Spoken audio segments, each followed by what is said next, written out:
I am here with Charlie Sykes. He is a grandfather, snow lover, dog owner, and author of the book "How the Right Has Lost Its Mind," as well as one of the founders of the Bulwark. Thank you so much again for taking the time to be here today. Well, thank you. And of course, I'm the author of the To the Contrary Substack newsletter, which I hope people subscribe to. Of course, yes, yes. If you're here, I imagine you've seen it. Hopefully, you're a subscriber. If not, definitely check it out. I'm Cameron Stevenson. I write Below the Beltway. Do a lot of unique takes, try to insane wash the sane washing that goes on in a lot of more traditional legacy outlets. And today we're going to be talking about something that could very easily be sane washed into a war, which is what is going on with the United States and Venezuela. And an interesting development that's happened recently, which is Congress actually taking action against the executive branch. It's been pretty feeble so far, but it's a start. And Charlie, I mean, you've covered international conflict and all sorts of things in the United States over the years. Could you maybe give us like a brief rundown of what we're dealing with right now and what you see as the immediate future being? Well, I mean, there is the paradox, right? I mean, this was less than a week ago that Donald Trump was the inaugural winner of the FIFA Peace Prize, right?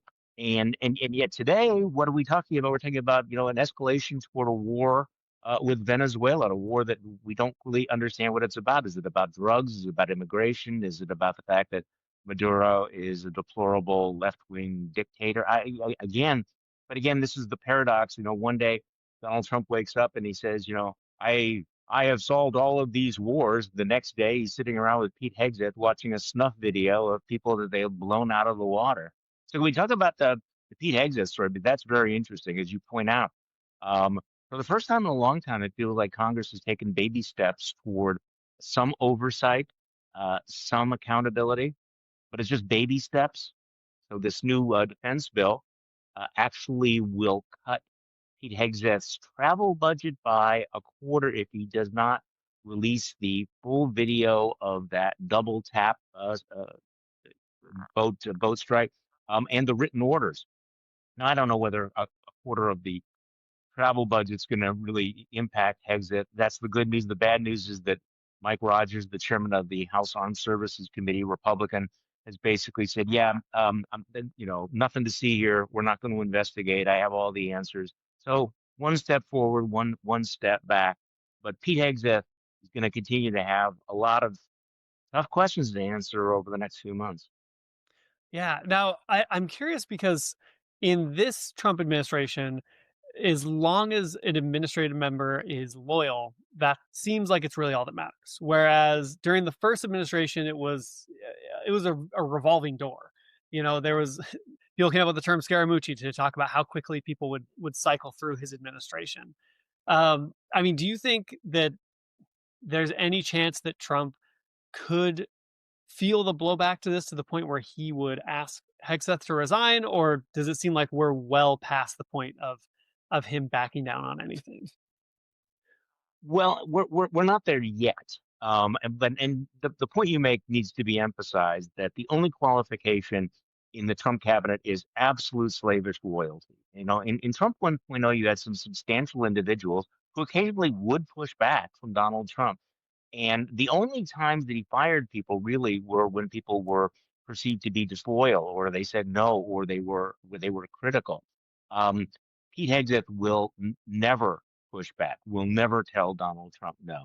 So I don't anticipate that there's going to be any firings. I don't think he's going to fire Kristi Noem. I don't think he's going to fire Kash Patel or Pete Hegseth. First of all, none of them should have ever been confirmed in the first place. Yeah. But they are there because of their absolute chemical loyalty to Donald Trump. They are there to be the North Korean style, yes men, yes women for Donald Trump. So I don't think you're going to see any firing. Now, on the other hand, no, the Donald Trump loyalty only goes one way, right?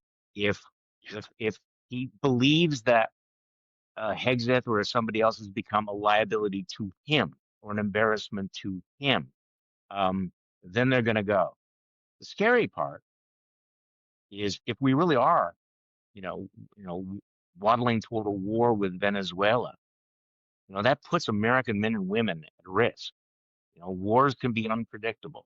Um, and I don't know how much confidence the American public or Congress or the administration should have in a war in which Pete Hegseth is the Secretary of Defense. So if anything goes wrong and he needs a scapegoat, it'll be Pete Hegseth. Okay. Now, there has been, I mean, Hegseth, it seems like he has been trying to find a scapegoat of his own, passing it off to the admiral who was part of the chain of command there. Um, I mean, do you think Hegseth could pull something off like that? I have seen him under pressure, and I have not been impressed. Well, he's done it so far.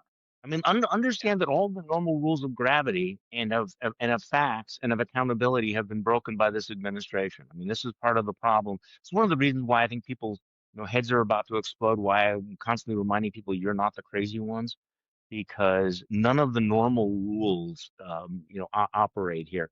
But look, the so-called double tap, which is a real euphemism for this, extrajudicial murder on the high seas, is a classic case of a war crime if it's a war. It's almost textbook. If you ask someone, define what an unlawful order would be, um, kill that unarmed POW, go murder that sailor who is unarmed and floating in the water. And so someone has either committed a war crime or just flat out murder. And the question is, where does the buck stop? And Pete Hegseth, being as disingenuous as you'd expect from him, says, we have the admiral's back. It was his call. So you're pretending that you're behind him while you're pointing the finger at him.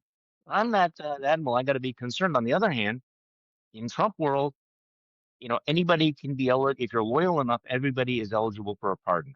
He's immune. They can be pardoned. So we are dealing with, again, a potentially completely lawless administration.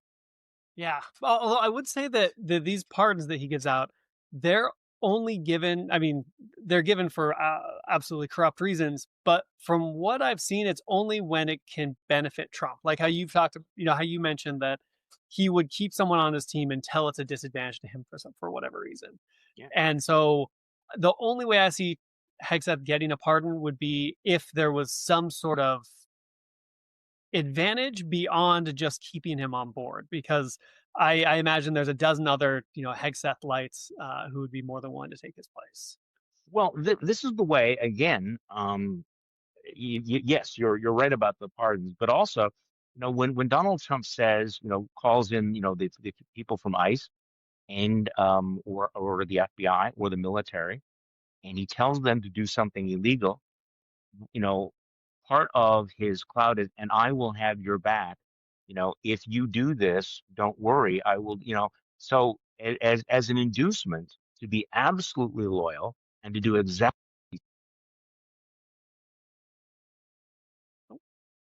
you do not if in fact you do not stay within his universe, though you can be naked. So this is the problem. If you break with him in any way, if that admiral were to come forward and say, yeah, really did question this. I think this is a really bad idea. I think this is a counterproductive strategy. Um, he's on his own. Right, right. Once they step outside of that blind loyalty, then Yep, they're out in the cold, and there's nothing they absolutely, can do. But as exactly. long as they adhere and praise their leader, they are given protection as long as it's politically expedient for him. Yes. Now, I don't know how much you tortured yourself when it comes to reading Pete Hegseth's book. um, but before he was in his position, he wrote about how he envisioned the Department of Defense being. He wrote about turning it into the Department of War. He wrote about creating warriors. He wrote about attacks while in the service as not murder in any sense in any case, but as a duty to your country. And so I find it hard to believe that if he were to be before a congressional hearing, that one, he would ever admit to wrongdoing because I believe he fundamentally sees any act of aggression taken under the guise of his position as justified not only by the Constitution, but by his God as well. I think so. I actually, sort of imagine what this would be like, even if they, had him dead to rights, it would be one of those, you can't handle the truth. Yes, darn right I ordered that double tap. And this is, by the way, this is going to be a test, I think, both of Congress, but also of the American public about, whether this offends our conscience. I think that they have cultivated this climate of brutality. You know, will you know will the American people be shocked and horrified, or will they go, damn right, let's kill them all and let God sort them out. Your point about the book is really important because what's happening right now is exactly what they said was going to happen, really. Right. If you understand Donald Trump and if you understand Pete Hegseth, you understand that they have a feeling about war crimes. Donald Trump has been talking about extrajudicial killing for years on the stump. This is part of the sane washing. He will give these speeches where he will talk about, remember, Black Jack. Have you heard the General Pershing story? He used to tell this Oh all yeah. the time that in the Philippines, General Pershing would, shoot, Muslim prisoners, shoot them in the head or shoot them with bullets dipped in pig's blood, and then that's how he made it up. But there's something about it that he liked it. He would praise the extrajudicial murders in the Philippines or the summary executions in China during the 2016 campaign. He actually said that, yeah, he might order the military to kill the family members of suspected terrorists. And people pushed back and said, really, that would be illegal. He said, they'll do anything I said. And eventually he backed off. But this is a thread. Donald Trump likes this stuff. He likes the brutality. He likes what Pete Hegseth is doing. Pete Hegseth is in that job in part because they have the same kind of attitude toward war criminals. Pete Hegseth was an advocate for pardoning people who committed war crimes. Donald Trump did pardon people who committed war crimes. We cannot, it's shocking, but it shouldn't be surprising. Yeah. Well, and the thing about Hegseth and frankly most of Trump's cabinet is that they are molded after his image at this point. Hegseth, he was a younger guy when Trump first came into the political scene. Most of during Trump's first term, it was longtime Republicans who were the smartest, safe people in the room who could kind of try and steer the ship and direct Trump to what they felt was the appropriate response Right. to things like this, which is why Black Lives Matter protesters didn't get brutally shot in No, 2020. right. But now we have a cabinet of people who are built and bred to do whatever the Trump administration asks them to do, to whatever Donald Trump's whims are. And I think you mentioned this earlier, but um, maybe it was before we started, but Trump's mental state, it wasn't in a great spot during his first term. It's certainly not in a good spot now. Uh-uh. And when a leader is deteriorating and they have that type of blind loyalty, it honestly does not bode well for making rational decisions, either in regards to Venezuela or even with Border Patrol and ICE and the military on the streets of U.S. cities. Yeah, I know, and that should be frightening. I mean, and I have to reevaluate some of the things that I thought in Trump 1.0. I was critical of the people who were serving Donald Trump. I thought they had sold out. I thought they were rationalizing. But a lot of them said, look, if I'm not here, somebody worse is going to be in the room. And now we know that they were, in fact, right. We should be very, very grateful that we had people like Mike Esper, who was Secretary of Defense for a while, that we had General Milley there, that we had people in the Department of Justice who would push back. And you look around that table, when you watch one of those North Korean style cabinet meetings, Yeah. and you realize that these are not substantial people. These are people who owe everything to Donald Trump. If they're not there at the table, I mean, what are they going to do? They're going to, I'm sorry not to offend anybody, but you know, they're going to go back to be hosting podcasts. That's it. And so um, but what's frightening is therefore that when Donald Trump has a whim that the grown-ups would have pushed back against in Trump 1.0, there are no grown-ups in the room. Now, the good news is this is always one of the weak spots of authoritarianism, that they surround themselves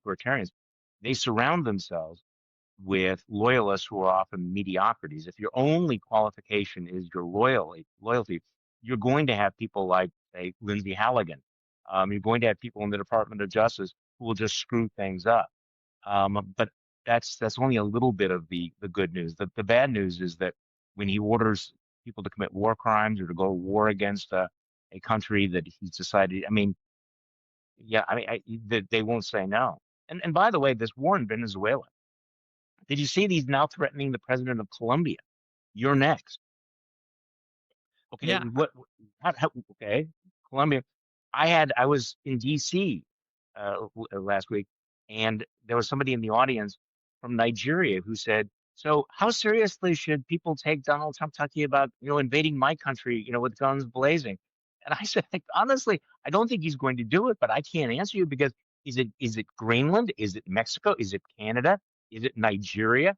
Which I mean, Donald Trump wakes up and decides, this is I'm we might go to war with you. And no one's going to tell him, no, Mr. President, can't do that. Right. Well, and it's not just that he wait. I mean, it's one thing for the president of the United States to wake up and post it online, but it's another thing for his Secretary of State, for example, to make their trip to Panama to evaluate the likelihood of us taking over the Panama Canal, or Yeah, his Panama. Secretary of State positioning warships all along the coast of Venezuela in the event that the president decides he wants to start an illegal war. And Um, meanwhile, while we have this massive amount of hardware down off the coast of Venezuela, he's talking about, going after Colombia.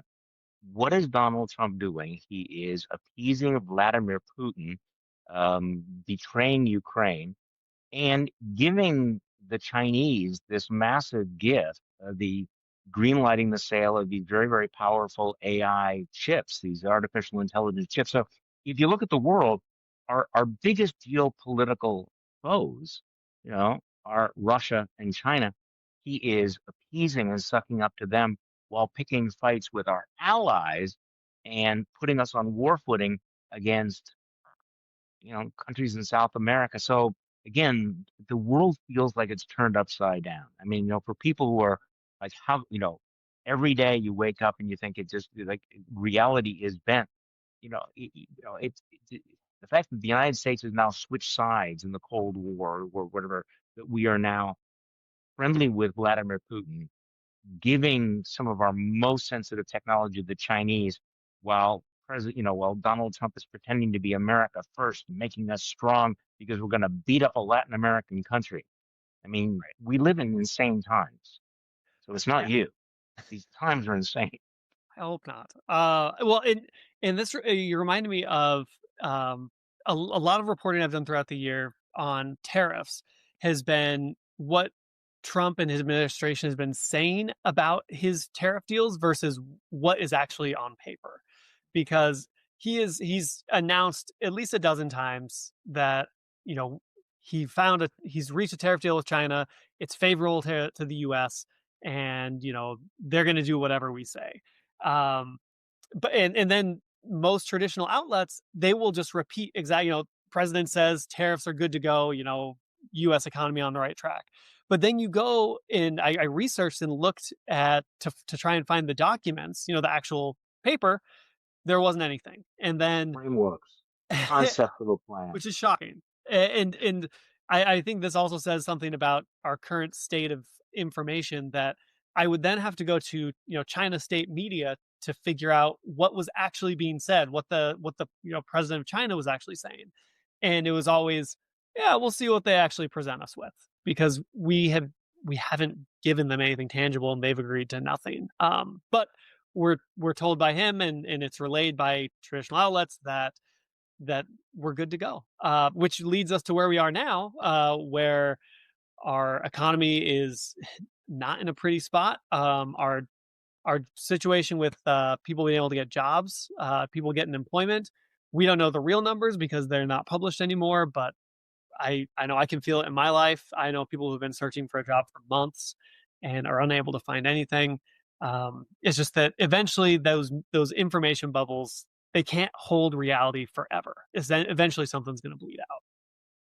Well, first of all, just think about this for a second, that you have to go to Chinese state media to find out what's actually going on. I mean, that's one of those strange moments. No, I mean, Donald Trump has this infinite confidence in his ability to bend reality, to make stuff up and have people believe it. So he talks about these tariffs bringing in trillions of dollars, which is not true, has been in complete denial that Americans actually pay those tariffs.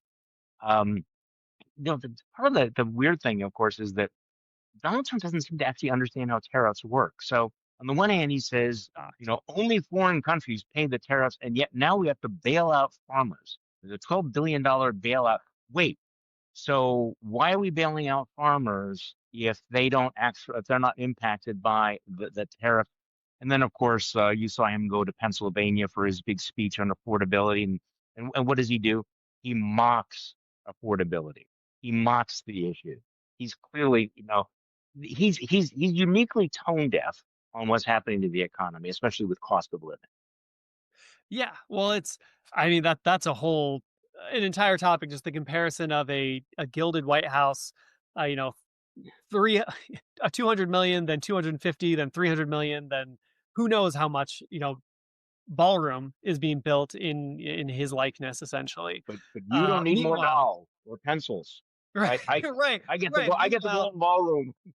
I mean, part of my language, but he goes to Pennsylvania and tells everyone they're a bunch of broke bitches, and they really got to just buckle down, buy fewer pencils in a digital age, Yeah. buy less Christmas presents for your kids, and then meanwhile he jumps on his Saudi jet that we spent $1 billion, reworking so that he could take it home at the end of this at the Of a supposed end. populist message, right? I mean, this is the thing about, Donald Trump rode into office on this populist message that, I am your voice. I am the voice of the forgotten man. And I mean, the optics are bizarre. And but Donald Trump just assumes that his base will swallow anything that he serves them, and his base will, but his base is getting smaller. I mean, you're looking at some of these numbers, like just this morning, there's a new AP poll out showing that his approval rating on the economy is down to 31%. I Jeez. mean, that's pretty amazing. And I think he was counting on blaming everything on Joe Biden. Public's not buying it. They're saying this is your economy. They get it. And I don't know. If Republicans are counting on him to save them in the midterms because he's going to pivot, he's going to have this come to Jesus moment on affordability. This is not happening, or it certainly did not happen this week. We got the Marie Antoinette version. Let them eat less, have fewer dolls. Right, I'm sure that's right. fewer. Well, and honestly, that kind of brings us back full circle to just the way this recent change in Congress and actually taking, action against the executive branch. It's small, they're threatening Hegseth's travel budget, a portion of it, but it's an action against the executive branch, which is a sign that Congress is not completely beholden to Trump anymore. We're seeing a record number of Republicans retire from Congress or announce their retirements or abruptly leave because one, they don't want to be in a position where they have no power and are just yelled at all the time. And two, they see a sinking ship and they want to get off. And Yeah. it seems like we're going to see more and more of that in the next year. Yeah, I mean, I caution people against irrational exuberance about Republicans ever showing any independence, but I mean, there's clearly some fractures in the base. I mean, when you lose Marjorie Taylor Greene, that was not on my bingo card. And you look at the number of Republican women that are, charting their own course, doing things like signing discharge petitions. Now, by the way, these are not feminists. These are not the moderates. I mean, we're talking about Lauren Boebert and Marjorie Taylor Greene and some of Nancy Lisa Mace, Stefanik, yeah. people who have been very, very, very, very, very MAGA. But I think they sense that there's blood in the water, and they're charting their own course. But right now, they're willing to defy and insult Mike Johnson, the very insultable, Speaker of the House, who thinks that women's brains are like spaghetti, men's brains are like waffles, whatever. Um, but with the exception of Marjorie Taylor Greene, they haven't really gone after Donald Trump yet. But I mean, they see the writing on the wall. I mean, at some point, Donald Trump does become a lame duck, and there are consequences to that. But I wouldn't expect that you're going to see much action from the Congress until after the midterms, and then I think the game changes very substantially. It's not solved, but it's a different game. Right, right. Which then becomes a matter of what damage can be mitigated between now and the midterms. You know, as Trump sees or senses that he might be losing power or might be held accountable, I mean, does that include lashing out to declaring war or just going to war with Venezuela? Does that include increased troops on our streets? And I don't Yeah, know. no, I it's mean, dangerous. yeah, No, I think you're raising a good question. I mean, I've said before someplace else that for Donald Trump, when he becomes, for Donald Trump, being a lame duck is just another word for nothing left to lose. right, And he still will have all of those powers up until noon on January, assuming he leaves office, of January 20th of 2029. That's a long, long, long time. So don't count him out and don't think that the danger is past. But so you have to mitigate the damage between now and the midterm, and then Democrats, if they control one house of Congress, they have to figure out how to use that leverage. And that's tricky because Donald Trump will still dominate this news cycle, will still dominate our attention in a way that Congress, it's very difficult to define. I mean, I remember when when Republicans won control of the House back in the 1990s when Bill Clinton was president, and they thought, okay, we're really going to take him on. And Clinton said, "Look, I'm not done yet. I'm still the president of the United States," and he won re-election rather easily yeah, because it's very difficult to try to run the government from Congress. So, I mean, it's a good thing. It's important. Mitigate the damage. Find a way to control it. Have hearings. Have investigation. Um, Actually, table some impeachments, but don't let your guard down because it's not going to be over after the midterms at all. right, right. No, absolutely. I think we're about coming up on our time. So, Charlie, I want to again thank you so much for taking the time. This has been honestly very informative and encouraging in a way for me, and hopefully it has been for everyone who's watching. Hey, anytime. Thank you for the invitation.